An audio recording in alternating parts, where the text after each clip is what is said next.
Today we're on chapter 1 and we're going to be talking about significant figures.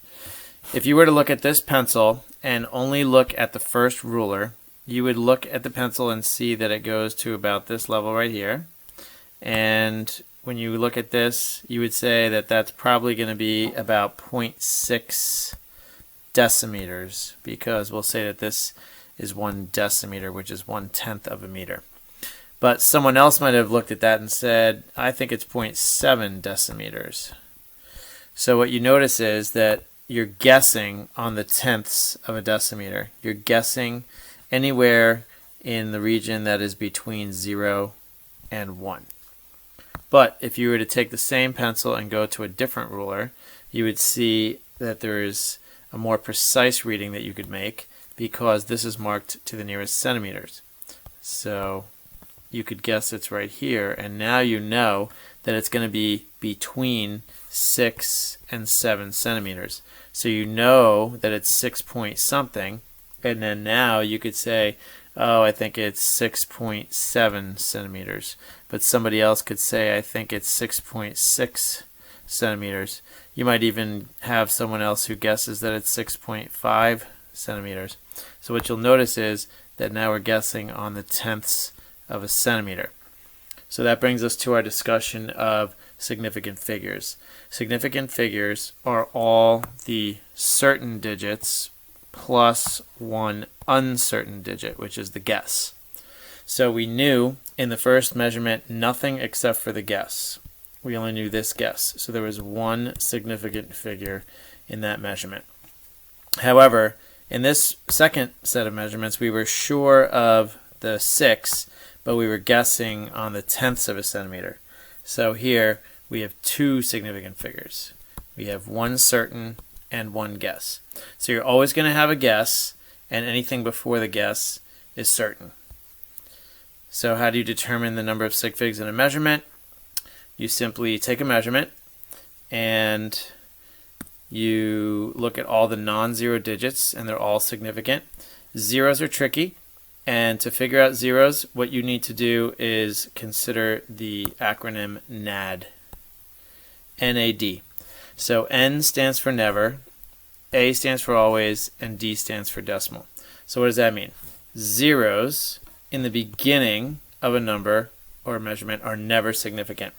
Zeros in the middle of a measurement are always significant, and zeros at the end of a measurement are only significant if there is a decimal written down. So let's take a look at a bunch of numbers and see what we can come up with here. Scroll this up a little bit.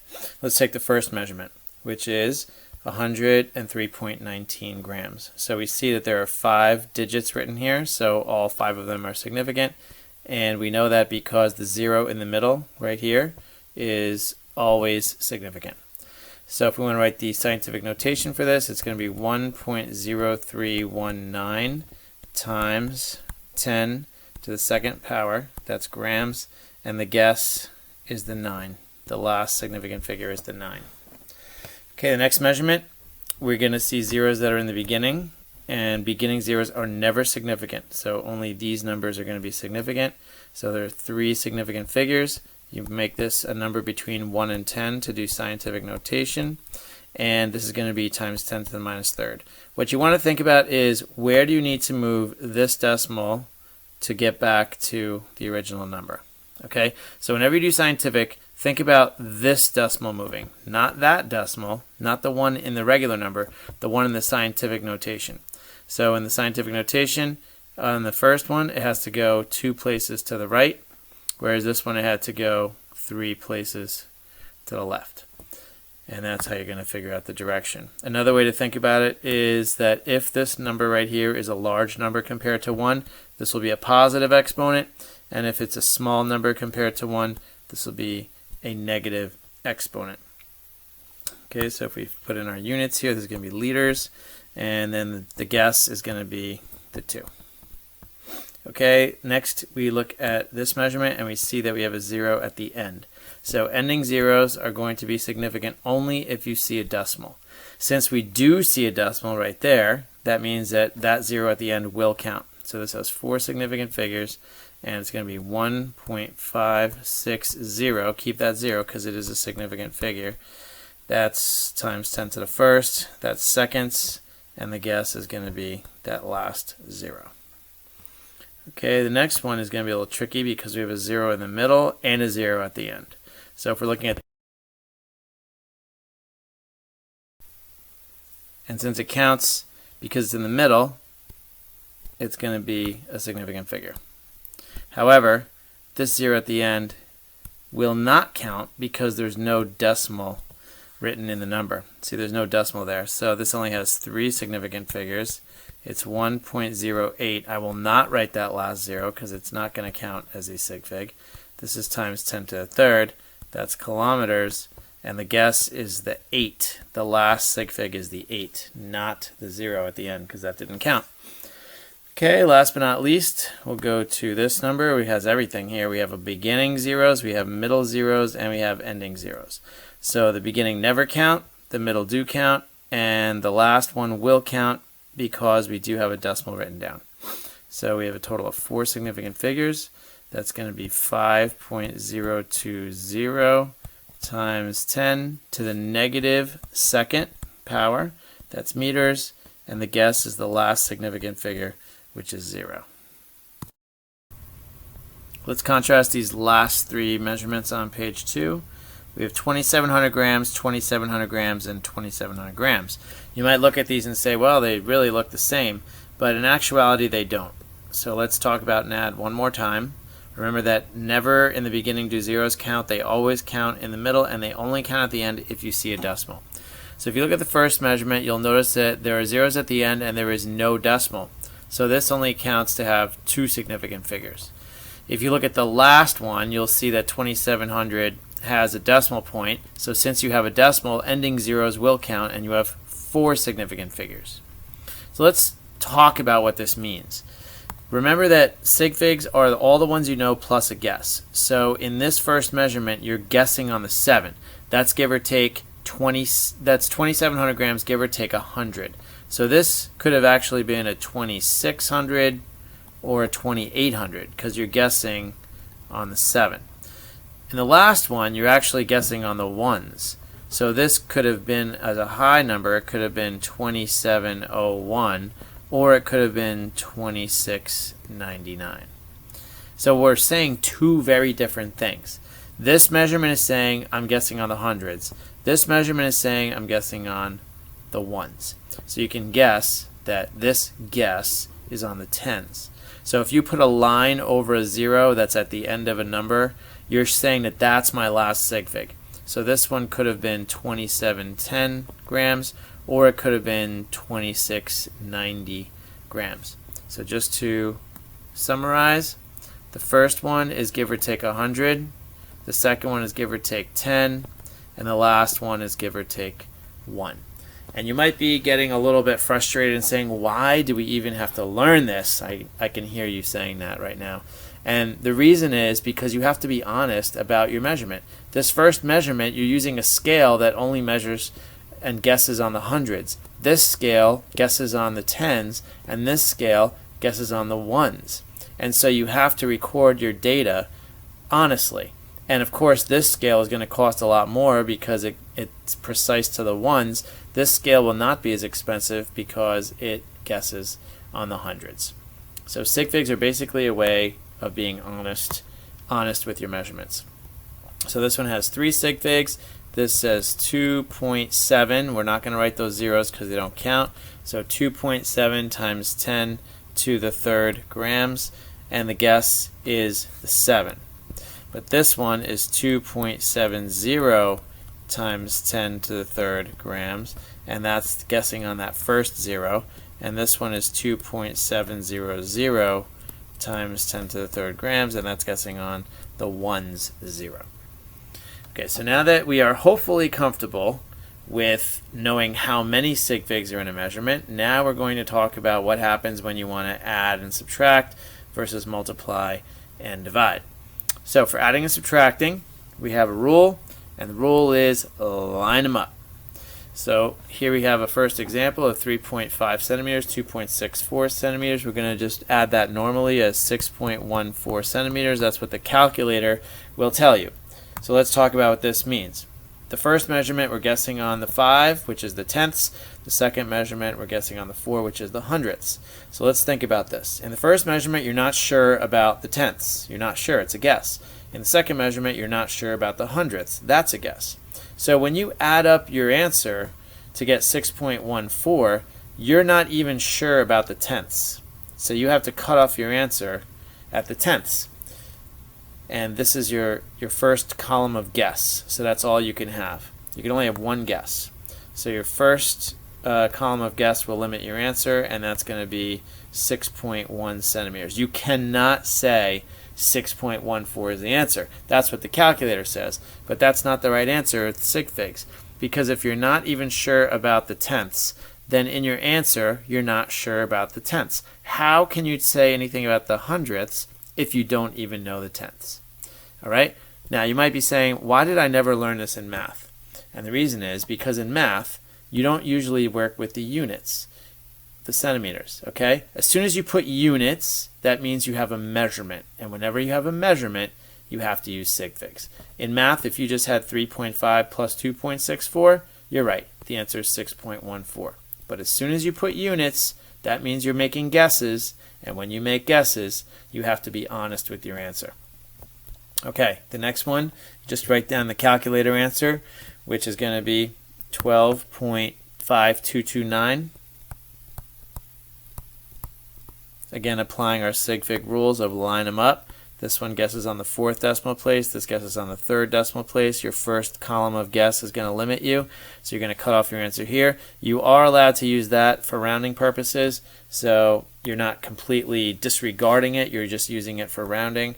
So this is going to be 12.523 grams. Okay, don't forget units, of course, in your answers.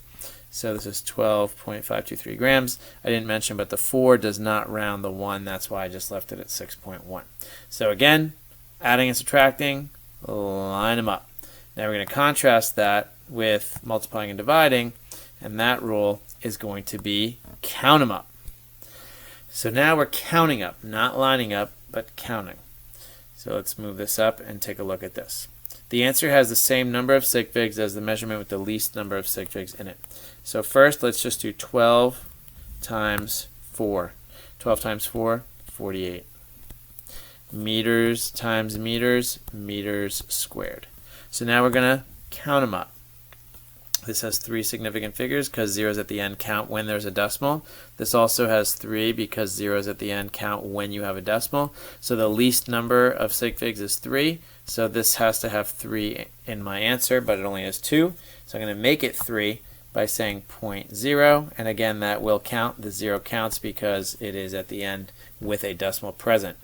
We'll contrast that with the next problem. 12 times 4 is still 48. Meters times meters is still meters squared. But now, see the contrast that this has 3, but this only has 2. So my answer can only have 2 sig figs, the least number of sig figs. So therefore, it's only 48. Next, 144 over 12. We know that that's 12. We know that meters divided by seconds is meters per second. We count them up because it's multiplying and dividing rules. So this is 3. This is 2.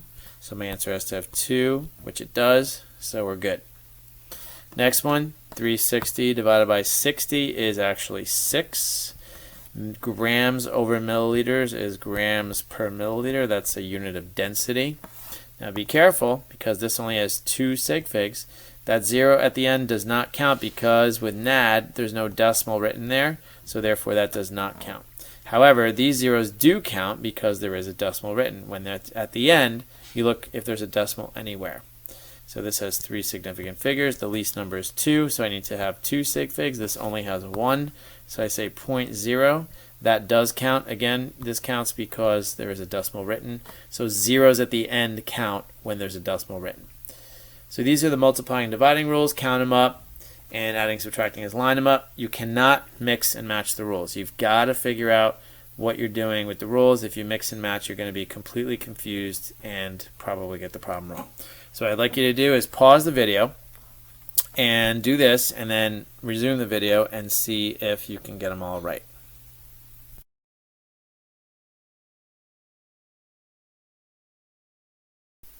Okay, now you can check your answers and see how you did.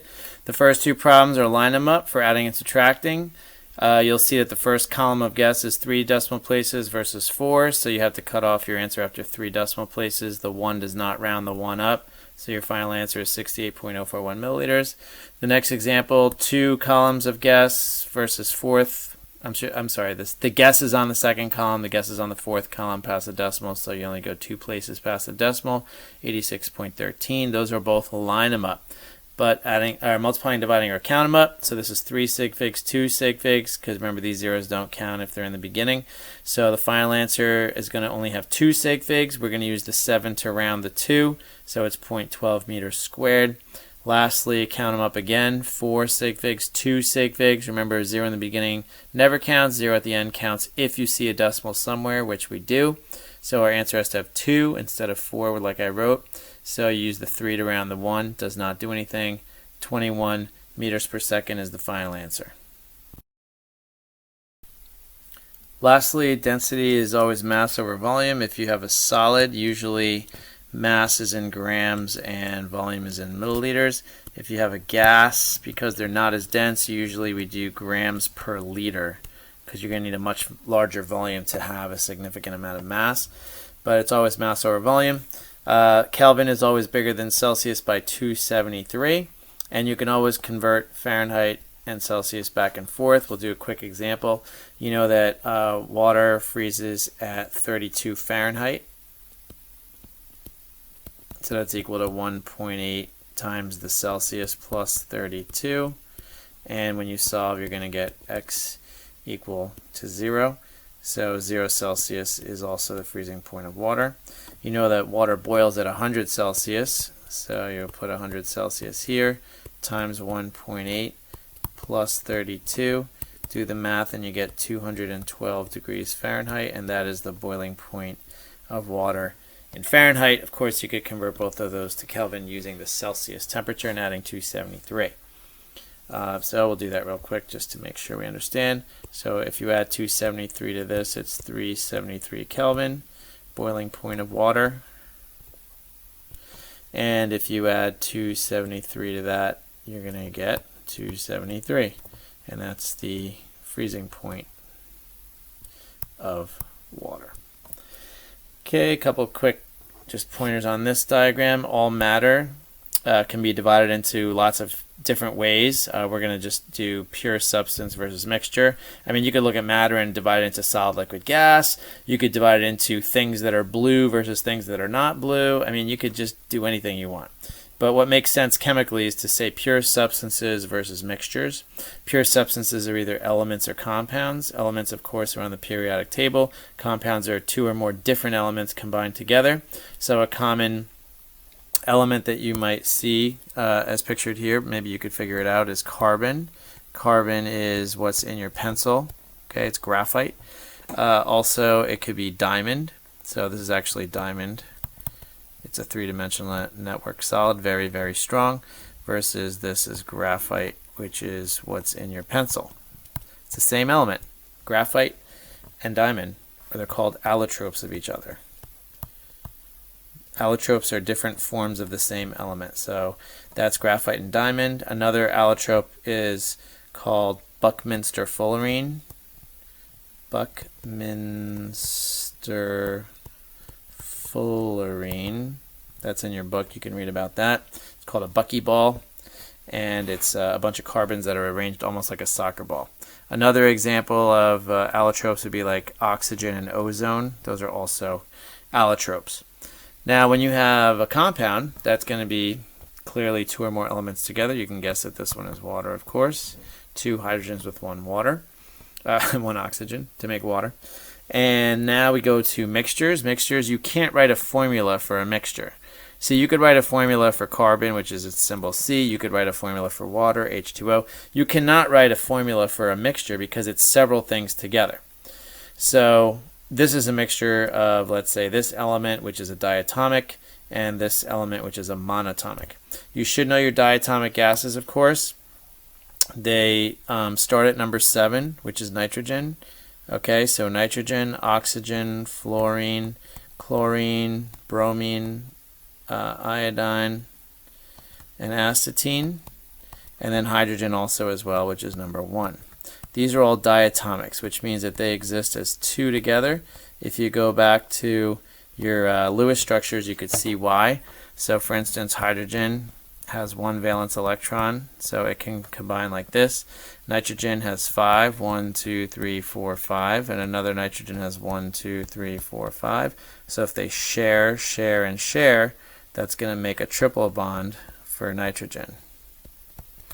Okay, oxygen has 6 valence electrons, 1, 2, 3, 4, 5, 6. Another O has 1, 2, 3, 4, 5, 6. So that's going to make a double bond, which would look like this if you drew it neatly. And that's why oxygen exists as a diatomic. Fluorine has 7 valence electrons. And this fluorine also has 7. And they can make a single bond. Now all of the halogens, which is group 7, all have this exact Lewis structure. Okay, all these. Oxygen and nitrogen, of course, are different groups. So the next question, hopefully, that you're thinking is, well, how come the ones below oxygen and the ones below nitrogen don't do the same thing as the ones below fluorine? Well, to answer that question, if you remember from last year, hopefully, that on the periodic table, this is the small size corner, like fluorine is a very small atom, and then if you go to like francium corner, that's a big atom right there.